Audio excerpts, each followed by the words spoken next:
ചെമ്പനീർപ്പൂവിൻ്റെ അന്നത്തെ വിശേഷത്തിലേക്ക് പോവാം. കട പോയതിൻ്റെ സങ്കടത്തിലാണെന്നുണ്ടെങ്കിൽ രേവതി ഇങ്ങനെ സങ്കടപ്പെട്ട് ആഹാരം കഴിക്കാതെ ഇങ്ങനെ ഇരിക്കുകയാണ്. അപ്പോൾ സച്ചിയാണെന്നുണ്ടെങ്കിൽ ആഹാരമൊക്കെ കൊണ്ടുവന്നിട്ട് രേവതിക്ക് വാരി കൊടുക്കുന്നുണ്ട്.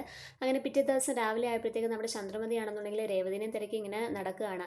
രേവതിനെ അടുക്കളയിലൊന്നും കാണുന്നില്ല. അടുക്കളയിൽ ചെന്ന് നോക്കുമ്പോഴത്തേക്ക് പാത്രങ്ങളൊന്നും കഴുകാതെ സിങ്കിലിങ്ങനെ വലിച്ചു വാരി ഇട്ടേക്കുകയാണ്. അപ്പോൾ ചന്ദ്രമതി ഇങ്ങനെ ചോദിക്കുന്നുണ്ട്, ചേട്ടാ ഇവളെ ഇതുവരെ കാണുന്നില്ലല്ലോ, ഇവളിത് എവിടെ പോയി? രാവിലെ എഴുന്നേറ്റിട്ടില്ലേ? ഒരു ജോലിയും ചെയ്തു തീർത്തിട്ടില്ലല്ലോ. എനിക്കാണെന്നുണ്ടെങ്കിൽ കോഫിയും കിട്ടിയിട്ടില്ല. ഞാൻ കുറേ നേരമായിട്ട് ഇങ്ങനെ വെയിറ്റ് ചെയ്തിരിക്കുകയാണെന്നൊക്കെ പറഞ്ഞിട്ട് സ്റ്റെയർ കയറി മേളിലേക്ക് വരുന്നുണ്ട്. അപ്പോൾ നമ്മുടെ ശ്രുതിയും കൂടെ എഴുന്നേറ്റ് വരുന്നുണ്ട്. ശ്രുതി, നിങ്ങൾക്ക് കോഫി കിട്ടിയോ? ഇല്ല ആൻറ്റി, ഞങ്ങൾക്കും കോഫി കിട്ടിയിട്ടില്ല. ആ രേവതിനെ ഇവിടെ ഒന്നും കാണുന്നില്ല. അടുക്കളയിൽ ഒരു ജോലി അവൾ ചെയ്ത് തീർത്തിട്ടില്ലല്ലോ എന്നൊക്കെ ഇങ്ങനെ പറഞ്ഞു നിൽക്കുന്ന സമയത്ത് നമ്മളുടെ രേവതിയാണെന്നുണ്ടെങ്കിൽ ടെറസിൽ നിന്ന് ഇങ്ങനെ ഇറങ്ങി വരുന്നുണ്ട്. അപ്പോൾ നമ്മുടെ ചന്ദ്രൻ എന്ന് ചോദിക്കുന്നുണ്ട്, നീ എന്താ ഒളിച്ച് കളിക്കുകയാണോ? നിന്നെ എത്ര നേരം കൊണ്ട് കിടന്ന് വിളിക്കുന്നു? എത്ര സമയമായെന്ന് നിനക്ക് അറിയുമോ? ഞാൻ ഒളിച്ചുകളിയൊന്നും അല്ല നമ്മെ നടത്തുന്നത്. പിന്നെ സമയം എന്തിനാ എന്നോട് ചോദിക്കുന്നത്? ക്ലോക്കിൽ നോക്കിയാൽ പോരെ. ദേ രേവതി, നിന്റെ നാക്കിന് കുറച്ച് നീളം കൂടുന്നുണ്ട് കേട്ടോ. ഞങ്ങളൊക്കെ രാവിലെ എഴുന്നേറ്റ്, നിന്റെ അടുത്ത് ഇത്രയും നേരം കിടന്നുറങ്ങാൻ ആരാ പറഞ്ഞത്? നിനക്ക് നാണമില്ലേ ഇത്രയും നേരം കിടന്നുറങ്ങാനായിട്ട്? നിനക്ക് പൂക്കടയുള്ള സമയത്ത് നീ 4 മണിക്ക് എഴുന്നേറ്റ് മാർക്കറ്റിൽ പോവുമല്ലോ പൂ മേടിക്കാനായിട്ട്. ഇപ്പം എന്തേ നിനക്ക് അങ്ങനെയൊന്നും എഴുന്നേക്കാൻ പറ്റുന്നില്ലേ? വീട്ടിലെ ജോലിയൊക്കെ ചെയ്യാൻ എന്താ നിനക്ക് മടിയാണോ? ഞങ്ങളാണെന്നുണ്ടെങ്കിൽ ഇതുവരെ ഒരു കോഫി പോലും കുടിച്ചിട്ടില്ല.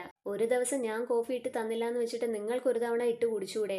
അതേടി, ഇനി എല്ലാ ദിവസവും ഞങ്ങൾ തന്നെ ജോലി ചെയ്യാം. നീ ഇവിടെ കാലുമേ കാലും കയറ്റി ഇരുന്നോളൂ. ദേ അമ്മ, വെറുതെ അതും ഇതും പറയാൻ നിൽക്കാതെ. എനിക്കാണെന്നുണ്ടെങ്കിൽ ആകെ തലവേദന എടുത്തിട്ട് വയ്യ. എൻ്റെ പൂക്കട പോയതിൻ്റെ സങ്കടത്തിലാണ് ഞാൻ. എനിക്ക് കുറച്ച് സ്വസ്ഥത തരുമോ? ഓ, നീ സ്വന്തമായിട്ട് ജോലി ചെയ്ത് ജീവിക്കാൻ വേണ്ടിയിട്ടല്ലേ നിന്റെ കെട്ടിയോ നിനക്ക് പൂക്കട ഇട്ട് തന്നത്? എന്നിട്ടിപ്പോൾ എന്തായി? അതും കോർപ്പറേഷൻകാരെടുത്തോണ്ട് പോയി.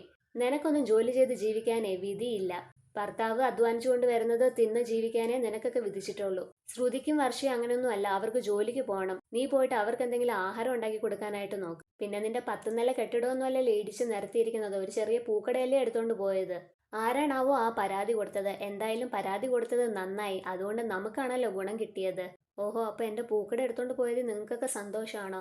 അതേടി, എനിക്ക് സന്തോഷം തന്നെയാണ്. എന്നെ അപമാനിക്കാൻ വേണ്ടിയിട്ടല്ലേ നീ എൻ്റെ വീടിന് മുൻപിൽ പൂക്കട ഇട്ടതും ആൾക്കാരെല്ലാം പൂ മേടിക്കാൻ വേണ്ടിയിട്ട് ഈ വീട്ടിലേക്ക് കയറി വരുന്നതും. അവർക്ക് ഞാൻ പൂ എടുത്തു കൊടുക്കേണ്ടി വന്നു. എനിക്ക് ഇത്രയും ഒരു അപമാനം ഇതുവരെ ഉണ്ടായിട്ടില്ല. എന്തായാലും ആ പൂക്കട പോയതോടുകൂടി എനിക്ക് സമാധാനമായി. ദൈവമായിട്ട് തന്നെ അത് ചെയ്തതെന്നൊക്കെ ഇങ്ങനെ പറയുകയാണെ. അപ്പോഴേക്കും നമ്മുടെ സച്ചി ഇത് കേട്ടുകൊണ്ട് ഇറങ്ങി വരുന്നുണ്ട്. ദൈവമാണോ അതോ ഏതെങ്കിലും അസൂയാലുക്കളാണോ ഇതൊക്കെ ചെയ്തതെന്നുള്ളത് എപ്പോഴെങ്കിലും ഞാൻ കണ്ടുപിടിക്കും. അന്നേരം ഉണ്ടല്ലോ എൻ്റെ തനി സ്വരൂപം നിങ്ങളൊക്കെ കാണുമെന്ന് ഇങ്ങനെ പറയാം. നിങ്ങൾ എന്തിനാ ഇപ്പം രേവതി എടുത്ത് ചാടിക്കയറുന്നത്? പിന്നെ ഞാൻ ചാടിക്കയറാതെ അവൾ ഇപ്പോഴാണ് എഴുന്നേറ്റ് വന്നത്. ഈ വീട്ടിൽ ഒരു ജോലി അവൾ ചെയ്തു തീർത്തിട്ടില്ല. ഇവക്ക് മാത്രമേ ഈ വീട്ടിലെ ജോലികളൊക്കെ ചെയ്യാൻ പറ്റത്തുള്ളൂ. നിങ്ങൾക്ക് വേറെ 2 മരുമക്കളുണ്ടല്ലോ, അവരോട് പറ പോയി ജോലി ചെയ്യാനായിട്ട്. ആഹാ, അവർക്കൊക്കെ വേറെ വലിയ ജോലികളുണ്ടടാ. ശ്രുതിയാണെന്നുണ്ടെങ്കിൽ ബ്യൂട്ടി പാർലറിൽ പോയിട്ട് അധ്വാനിക്കുന്നുണ്ട്. വർഷയാണെന്നുണ്ടെങ്കിൽ കോടീശ്വരിയാണ്.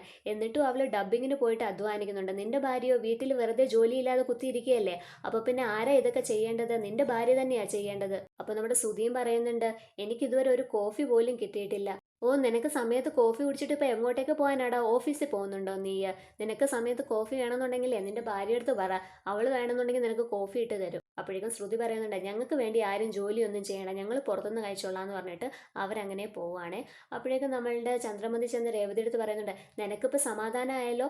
ഇവൻ നിനക്ക് വക്കാലത്ത് പറയുന്ന കേട്ടാ തോന്നുന്നു ഞാൻ നിന്നെ കൊണ്ട് നിർബന്ധിച്ച് ജോലി ചെയ്യിപ്പിക്കുകയാണെന്നുള്ളത്. നിനക്ക് ജോലി ചെയ്യാൻ പറ്റത്തില്ലെന്നുണ്ടെങ്കിൽ നേരത്തെ എന്നോട് പറയണമായിരുന്നു. ഞങ്ങൾക്ക് വേണ്ടതെല്ലാം ഉണ്ടാക്കി അങ്ങ് കഴിച്ചോളാം. പിന്നെ ഒരാളിപ്പം നടന്നിട്ട് തിരിച്ചു വരും. അപ്പോൾ അദ്ദേഹത്തിനോട് നീ പറയണം തന്നെ അങ്ങ് ചെയ്ത് തിന്നോളാനായിട്ട്. അമ്മയ്ക്കിപ്പോൾ എന്താ വേണ്ടത്? കോഫി വേണം. അമ്മയൊന്ന് വെയിറ്റ് ചെയ്യും, ഞാൻ നിങ്ങൾക്ക് കോഫി ഇട്ട് തരാമെന്ന് പറഞ്ഞിട്ട് രേവതി നേരെ അടുക്കളയിലേക്ക് പോവാണ്. അപ്പോൾ സച്ചി തടഞ്ഞിട്ട് പറയുന്നുണ്ട്, രേവതി, നീ ഇവർ പറയുന്ന എല്ലാ ജോലിയൊന്നും ചെയ്യാൻ നിൽക്കണ്ട. നിനക്ക് പറ്റുന്ന ജോലി നീ ചെയ്തു കൊടുത്താൽ മതി. പിന്നെ അച്ഛൻ്റെ കാര്യങ്ങൾ മാത്രം നീ നോക്കിയാൽ മതി. ഇവരുടെ കാര്യങ്ങളൊന്നും നോക്കണമെന്ന് ഒരു നിർബന്ധവും ഇല്ല. അല്ല സച്ചിയേട്ടാ, അമ്മ പറയുന്നതിലും കാര്യമില്ലേ? എനിക്കിപ്പം ജോലിയൊന്നും ഇല്ലല്ലോ. അപ്പോൾ പിന്നെ ഞാൻ അതിരാവിലെ എഴുന്നേറ്റ് രാത്രി വരെ ഈ വീട്ടിൽ ജോലി തന്നെ ചെയ്ത് ജീവിക്കാനാണ് എനിക്ക് വിധിച്ചിരിക്കുന്നത്. അതുകൊണ്ട് ഞാൻ തന്നെ എല്ലാം ചെയ്തോളാം എന്ന് പറഞ്ഞിട്ട് രേവതി ഇങ്ങനെ സങ്കടപ്പെട്ട് അടുക്കളയിലേക്ക് പോയിട്ട് എല്ലാ ജോലികളും ചെയ്യുന്നുണ്ട്. അങ്ങനെ നമ്മുടെ സച്ചിയാണെന്നുണ്ടെങ്കിൽ പുറത്തേക്ക് പോകാനായിട്ട് റെഡിയായിട്ട് ഇറങ്ങുകയാണ്. അപ്പോൾ നമ്മുടെ ചന്ദ്ര ആ സൈഡിൽ നിന്ന് പറയുന്നുണ്ട്, കുരുവിക്ക് പരുന്തിനെ പോലെ പറക്കാൻ പറ്റില്ല, ഒരുപാട് മനക്കോട്ട കെട്ടാനും പാടില്ല. ഇവളെ പോലുള്ളവർക്കൊക്കെ അടുക്കള തന്നെയാണ് വിധിച്ചിരിക്കുന്നത്. അപ്പോഴേക്കും നമ്മുടെ സച്ചി പറയുന്നുണ്ട്, അത് നിങ്ങൾ പറഞ്ഞ് ശരിയാണ്, കുരുവിക്ക് പരുന്തിനെ പോലൊന്നും പറക്കാൻ പറ്റത്തില്ല. പക്ഷേ കുരുവിക്ക് കുരുവിയുടേതായിട്ടുള്ള കാര്യങ്ങളൊക്കെ ചെയ്യാനും പറ്റും, ഉയർന്ന രീതിയിൽ പോവാനും പറ്റും. അങ്ങനെ നമ്മുടെ സച്ചിയാണെന്നുണ്ടെങ്കിൽ പുറത്തേക്ക് പോയി ഇറങ്ങുമ്പോഴത്തേക്ക് രവിയേട്ടൻ നടന്നിട്ട് തിരിച്ചു വരുന്നുണ്ട്. അപ്പോഴേക്ക് രവിയേട്ടൻ ചോദിക്കുന്നുണ്ട്, മോനെ നീ ഓട്ടത്തിന് പോവുകയാണോ? ഓ, ഇന്ന് പോകാനുള്ള ഒരു മാനസികാവസ്ഥയൊന്നും ഇല്ല അച്ഛാ, വെറുതെ കാറും കൊണ്ട് പുറത്തേക്ക് പോവാന്ന് പറയാം. അപ്പോൾ നമ്മുടെ രവിയേട്ടൻ പറയുന്നുണ്ട്, മോനെ രേവതിക്ക് നല്ല സങ്കടമായിട്ടുണ്ട്. അവളുടെ കണ്ണുനീര് കണ്ടിട്ട് എനിക്കും സഹിക്കാൻ പറ്റുന്നില്ല. അവൾക്ക് വേണ്ടിയിട്ട് നീ എന്തെങ്കിലും ചെയ്തു കൊടുക്കണം എത്രയും പെട്ടെന്ന് തന്നെ. നമുക്ക് ആ കോർപ്പറേഷൻ ഓഫീസ് വരെ ഒന്ന് പോയാലോ? വേണ്ട അച്ഛാ, ഞാൻ തന്നെ കോർപ്പറേഷനിൽ പോയിട്ട് സംസാരിച്ചോളാം. ആരും ആ കംപ്ലൈന്റ് കൊടുത്തതാ അച്ഛാ ഇത്രയും പ്രശ്നങ്ങൾ ഉണ്ടാക്കിയത്. മോനെ, നിനക്ക് ആരെങ്കിലും സംശയമുണ്ടോ? സംശയം ഉണ്ടച്ചാ. അച്ഛനും സംശയം കാണുമല്ലോ. പക്ഷെ തെളിവില്ലാതെ അവരോടൊന്നും ഒന്നും പറയാൻ പറ്റില്ലല്ലോ. തെളിവ് സഹിതം ഒരു ദിവസം എൻ്റെ കയ്യിൽ കിട്ടും. അന്ന് എൻ്റെ തനി സ്വരൂപം അവരൊക്കെ കാണുമെന്നൊക്കെ ഇങ്ങനെ സച്ചി പറയാണ്. അപ്പോൾ നമ്മുടെ രവിയേട്ടനും പറയുന്നുണ്ട്, അതേ മോനെ, രേവതി നല്ല മനസ്സുള്ളവളാണ്.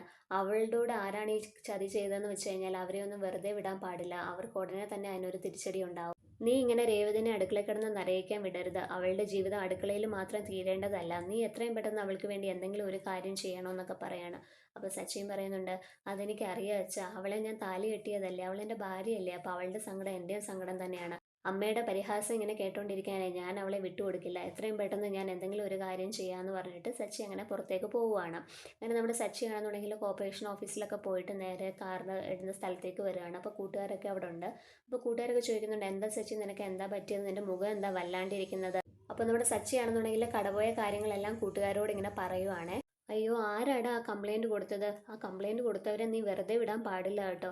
വീട്ടിലുള്ളവർ തന്നെ ആയിരിക്കട്ടാ കംപ്ലൈൻറ്റ് കൊടുത്തത്. അത് തന്നെയാണ് എൻ്റെ സംശയം. പക്ഷെ തെളിവില്ലാതെ ഒന്നും പറയാൻ പറ്റത്തില്ലല്ലോ.